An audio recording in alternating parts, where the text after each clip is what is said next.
Lab Zero continued. Texas State Computer Science, 1428. There are 5 main data types you will learn. First, there are integers. Next, we have floats and doubles. After that, we have chars. And lastly, we have booleans. We will be going over each of them one at a time to explain what they are, when you use them, and how they fit into your programming. These are all known as primitive data types, as they were inherited by C++ from C. Integers are used in place of whole numbers. They can be numbers such as 1, 2, or 10,000, but cannot be numbers requiring a decimal place. So, if I try to put a number such as 1.2 into an integer, it will only store as 1. Now it's time for a quiz. What happens if I take 2 integers, one storing 5, the other storing 2, and then divide the 5 by the 2? What would be the result? The answer is 2. When taking 2 whole numbers and storing them into a float, or double, by dividing them together, it switches the answer to an integer. Thus, instead of storing 2.5, it will store 2. This is known as integer division. Floats and doubles are data types that can store whole numbers as well as decimal numbers. Floats and doubles are nearly interchangeable as of now, but later you will learn why there is a difference. So, if 1.2 is stored into a variable, it will store the entire number of 1.2 instead of just 1. The next data type we will learn is called a char. The char is actually short for character.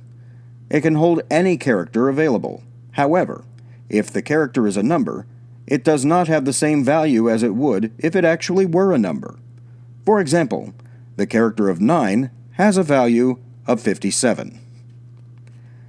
An important thing to note is that the value stored in a char must be surrounded in single quotes.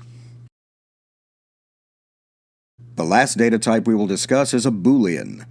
A boolean is similar to true-false, but stores everything as 1 or 0. 0 is false, and 1 is true. These are often used as comparison operators. With these data types comes the need to store values.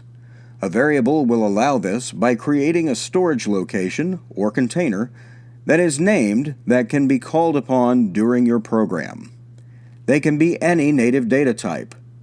To create one, you must first list the type, then the name, and if you're trying to store a value in the variable, you must add the equal sign and the value being stored. Literals are fixed values that the programmer has coded into the program. An example would be int speed of light is equal to 300 million. This is when the programmer has placed a value into the variable. Named constants are variables that constantly store a value in it. If you set the value into the variable, it cannot change throughout the program. Good programming styles tell us that a named constant variable should be in all caps for the name. And now, an exercise. Find the literal, the name constant, and the variables. After that, name the data types.